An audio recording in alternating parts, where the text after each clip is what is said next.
Танымал жүргізуші Бейсен Құранбек ұлтын сүйген ол асыл азамат еді.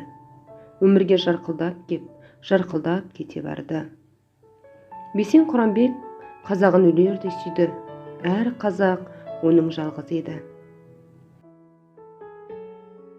Журналист, қоғам қайраткері, тележүргізуші Бейсен Құранбек еңбек жолын Республикалық спорт газетінде тілші, жауапты хатшы қызметінен бастаған. Рахат, 31-ші арна, хабар арналарында президент телерадио кешенінде қызмет атқарған.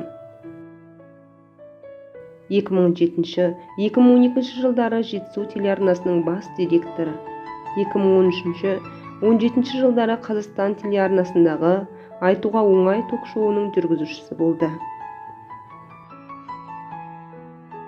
2017 жылы Қарекет бағдарламасын жүргізді.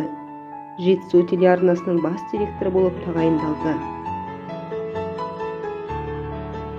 Айтуға оңай, Қарекет бағдарламалары арқылы халықтың мұң-мұқтажын тыңдап, оларға көмектескен жан.